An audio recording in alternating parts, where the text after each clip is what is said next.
Hello everyone and welcome back to the Citadel of Chaos. When we last left off, we just buffed up, restored all our stat levels to maximum and beyond, as we are getting ready to the final confrontation with Balthus Dire.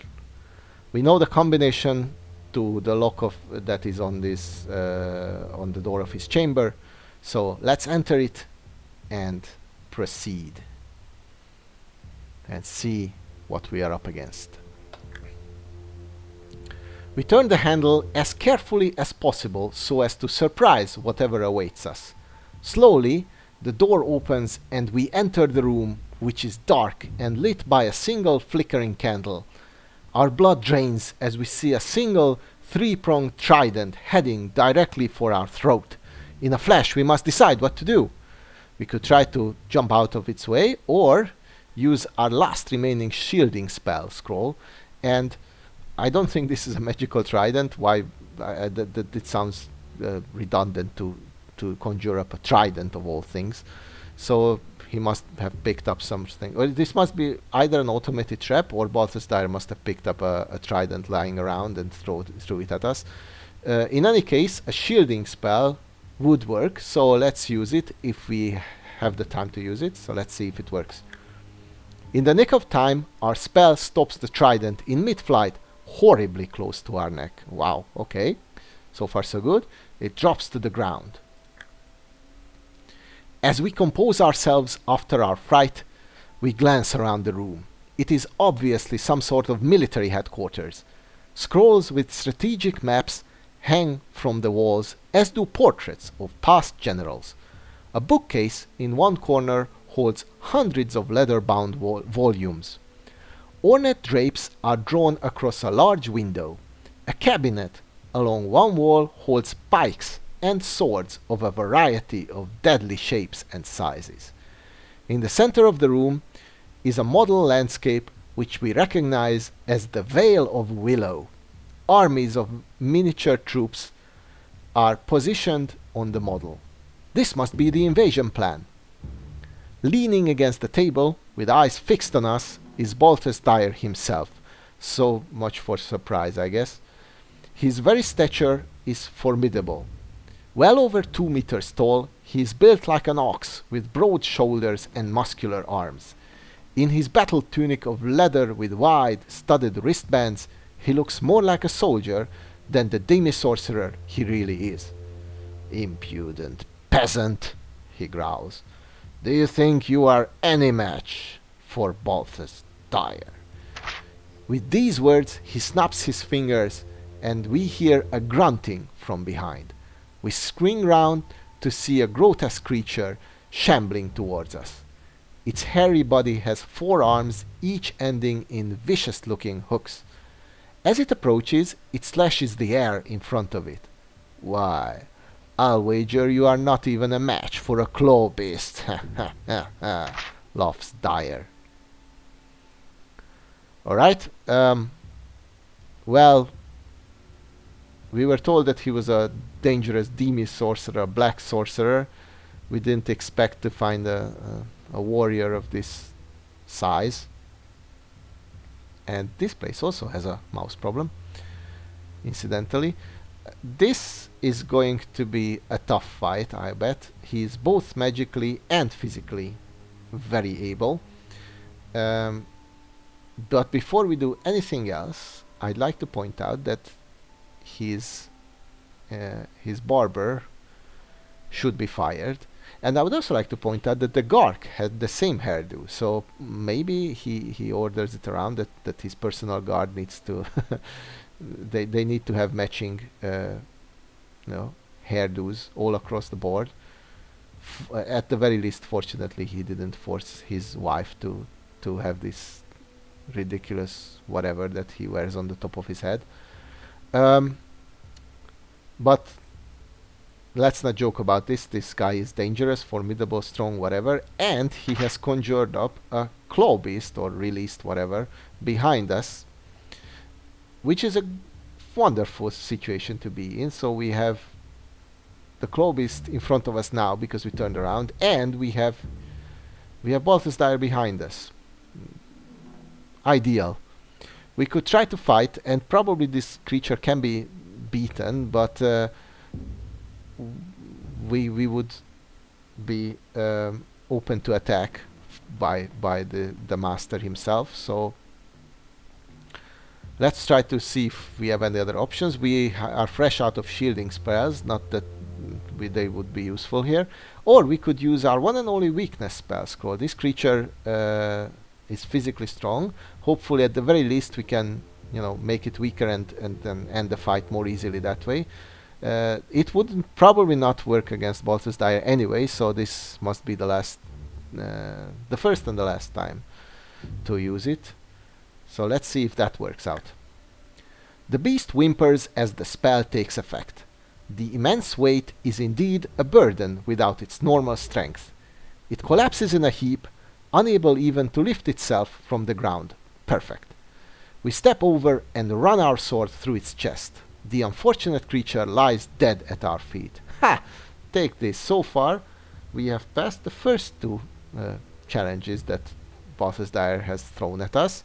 The Trident and this Claw Beast. Now, I would really like to see some initiative from our side. The Claw Beast lies dead between us and our true enemy. Balthus Dire is surprised at our success. So, he exclaims, you think yourself stronger than the rest, eh? What rest?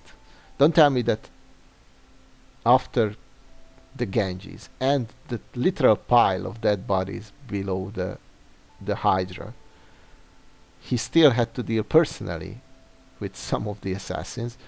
How many assassins and how many enemies does this guy have? Or did this guy have? We can act quickly and cast a spell at him if we want to. Well, we are out of fire spell scrolls, not that it would work against such a powerful Demi Sorcerer, and a creature copy spell scroll. That would be hilarious, conjuring up a copy of this guy. Again, I don't think that would work, but we do have one final ESP spell scroll to read his mind, and that sounds like a good idea, because the worst case scenario doesn't work. The best case scenario, we might learn something, so let's see if that works out in our advantage. We concentrate on the sorcerer's mind. Images and words flash through our head. A couple of seconds later, there is nothing. We look up at Balthus Dire, who is glaring at us. Do not try to probe the mind of Balthus Dire, he commands. We concentrate again, but still receive nothing, as he is now managed to block our spell. We reflect for a second on the images we did receive. A chart under the battle plan table, a sense of horror at a high-pitched screech, a blinding light, a ring on his finger, a razor-edged sword, and us. He is now mumbling under his breath, watching us with one eye. He raises one hand in the air and concentrates his gaze on it. Then he looks at us. He waves his hand in the air, backwards and forwards, and side to side, faster and faster. With a crash, he brings down his hand on the table. We fall to the floor, not in surprise, but because the ground beneath us is shaking violently. The whole room seems to be tossing like a ship in a tempest. Although he has firm footing and is now walking towards us, we cannot rise to our feet at all. Our only chance is a spell scroll, if we have any left. Okay, so first of all, the only time we managed to gain the initiative, we used to read his mind, and it didn't reveal anything of value, and now the ball is back on his side of the court. And unfortunately, he used it better than us, than we did. This is clearly some kind of magic only affecting us. I'm 100% that the room is not really tossing about, so it must be either an illusion or some kind of elaborate spell. So what can we use? We could try to counter this with another illusion spell if we had any left, but we don't. And besides, illusion spells against Balthus Dire, I don't think they would work at all. But we have two levitation spell scrolls left, and this seems to be a good idea. Even if the room doesn't stop spinning, we could at least ignore it. So let's see if that works out. We rise into the air. The room continues to shake around, around us, but we can float freely. We may fly to wherever we wish in the room. That sounds perfect. So what options do we have? We could fly towards the armory cupboard. I don't think that's a good idea. We have a great weapon. I'm not saying it's the perfect weapon or the best weapon ever created, but I don't think we have the time to select an even better one. We could nip behind the sorcerer, which is a better idea. We could fly towards the window, which also sounds like a good idea. Or we could head under the table, which sounds horrible. The worst way to go is to back us into a corner, and going under the table sounds just like that, just that. Out of these two reasonable options, I'd say the window is better. Let's try to put some distance between him and us, and try to, get our footing, not literally, but try to see if we can gain some initiative right there. His eyes follow us to the window. His pupils have turned milky white. He leans back his head, blinks once, and moans. Snapping his head forwards, he now glares at us again, with eyes that have turned to shining silver. His gaze is hypnotic, and we will have to act quickly. Okay, so he tries to hypnotize us now. What options do we have? We could use some of our items. Probably the silver mirror would be funny to use. What if he uses hypnosis on himself? We could hide behind one of the drapes, which sounds dreadful. It would probably break the hypnotic effect, but then we would be, he could just use a sword or a weapon to poke at the at the curtain and damage or hurt or kill us. But we could also pull one of the drapes down and throw it over his head, which is like the same idea, but putting the disadvantage on him instead of us. So that sounds great. Let's see if it works, and perhaps afterwards we can launch an attack while he's dealing with the curtain. As the drape falls, daylight streams in through the window. We realize that we have lost all track of time since entering the Citadel. The sun is a welcome relief after our many hours of darkness. That's right, it makes sense. We started our adventure just as the sun set, and we have been knocked out twice, and we have also spent around an hour in the dungeon cell, in the jail cell, waiting for the Calacorm to arrive. So it makes sense if you add all these things up, including all the wanderings we had, and climbing the Citadel tower from from the dungeons below, then yeah, the sun could have easily risen. So that's great. Let's see what happens. A thump makes us turn towards our adversary. He is lying in a heap on the ground. We take a step forwards, and he lets out a blood-curdling scream. "The curtain! You fool!" He gasps in a voice that is obviously weak and dying. Evidently, the daylight we have let in is sapping his strength rapidly, and he is trying desperately to crawl into the shadows. But he is too weak to move far, and he slumps to the ground face downwards. That's right, we have learned that daylight is poison to them, but we didn't plan on using it against him. Fortunately, this turned out great, and once again we managed to beat our adversary, our main target and adversary, without having to resort to sword fight, because we would now have to turn to the final entry of this book. And that's great. We are at maximum stat level. We still have some consumables left. We have some items and equipment we found. Unfortunately, this, while our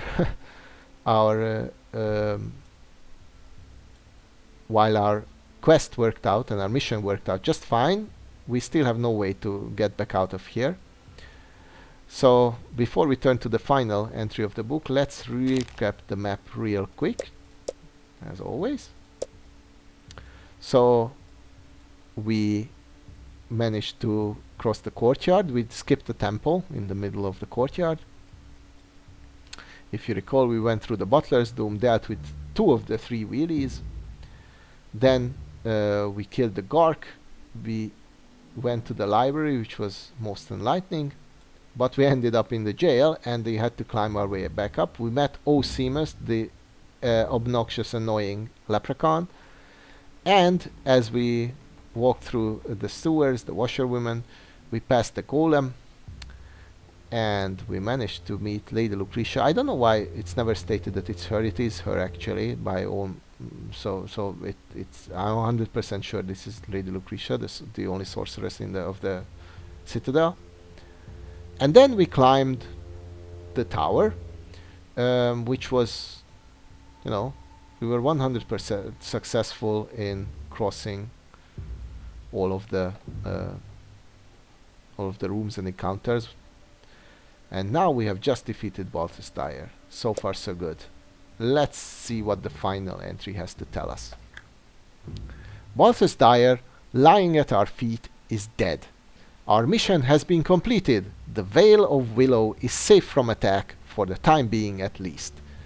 To make sure his plan is destroyed, we take the drapes from the window and spread them across the table on which his battle plan is laid out. Taking a candle, the only candle that was stated to be lit, we set fire to the rich curtains. As the flames lick the table, we consider our own escape. Do we have a levitation spell left? If so, we may cast it and float out through the window to the safety of the ground below. If not, then we will have to recall our reserves of skill and cunning to avoid the guards and dangers of the citadel on our escape. But that is another story. It would be another story, but fortunately we happen to have just one scroll of levitation left that we can use, and that's great news. That not only means that we managed to complete our mission, fulfill our mission completely, but we have a simple way to escape, and with any luck, and we have a lot of luck, don't forget, we will get back to the Vale of Willow successful, with better equipment, with some stuff that we have managed to obtain, and without having to risk anything to get out of here. I'd say this is a 100% success rate, and I couldn't be happier with this result.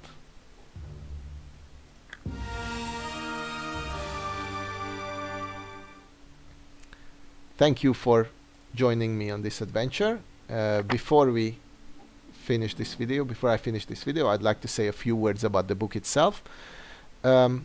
This is the first book solely written by Steve Jackson, and it is a book that is highly reflective of the first one, The Warlock of Firetop Mountain, but an improvement on it in many regards. The only thing you need to acquire through the book is actually the combination code, and if you read the real book itself, then you don't even need to do that, because then you can just recall the number that you previously found out. So on repeated playthroughs it's even easier. The whole idea is much better fleshed out. The mission makes sense. The target, the opponent, makes sense. It's much superior in that regard, in many regards. And I really like the fact that the Citadel itself is a small, compact place that makes sense in general. It has a tower, it has different facilities. We couldn't see, because if you go through the correct path, you don't get to see everything, just like we did. But we didn't get to see some of the underground facilities. It has a kitchen. It's actually perhaps the funniest part of the book, with 3 witches cooking up some disgusting stuff. And it has a few other rooms that we couldn't visit. In any case, it feels like a more tangible, more realistic, if we can say that in a fantasy setting, more realistic place. It definitely feels more something that you can grasp, and something that stays within confines of without any excess. So there's that. A common complaint about this book is that it's too easy. You can, if you know what you're doing, and if you're using the optimum path, then you can actually finish the book very easily with just one battle. We actually, I don't know if you noticed it, but we only had 3 battles in our adventure. We could have had a few more, but yeah, you actually only need to do one battle with the very first one against the group of creatures in the courtyard.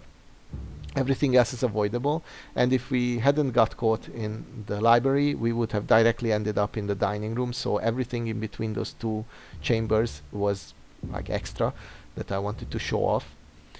um, I don't think that this book is easy in the sense, though, that it's easy in the first run. I was lucky enough to get to the good ending of the Warlock of Firetop Mountain the very first time I played through it, and although that is really like unrealistic or unlikely to happen, um, defeating Zagor is not a difficult task. So getting to the chest and not being able to open it, but getting to the end of the book, the first book, is not difficult here. However, getting to even to the confrontation against Balthus Dyer is kind of tricky at your first playthrough. You really need to use some very specific paths and this to make some specific decisions to get there. So it is short and it is easy on an optimum path, but finding that path can take a while. It took me quite a few tries to get there, and in that way I believe it's far superior to the first book, and I also believe that those complaints that state that the book is too easy are unfounded because of this. So if you play it legit, then you are going to have to use up many tries before you get to the good ending of the book. So I actually like this one a lot, and I think it's a great example of what a fighting fantasy game book should be. So I don't have many negative things to say about it. Obviously these books, once you figure them out, don't have much replay value, and this is a really prime example of that. We have only skipped a few rooms. Some of them are very interesting, but this is one book that you can finish like with completely visit everything once you have found out the correct path. By then you have visited the vast majority of the place anyway, so it's not like you've missed out on much. But other than that, I don't think there could be anything that could be improved in this book. The final fight is extremely well done. The tower is well done as well. There are also a few ways to get through. For instance, the Hydra. You can battle the Hydra directly, or you can use up 3 creature copy spell scrolls to get through it. So there are many ways to succeed in some areas, and in general the place makes sense and the writing is excellent. So if somebody asked me to tell them to recommend a good fighting fantasy game book to them, this would definitely be on the list of recommendations. Once again, I thank you all for joining me in this adventure. I hope you enjoyed it, and I hope to see you on the next one. Bye bye.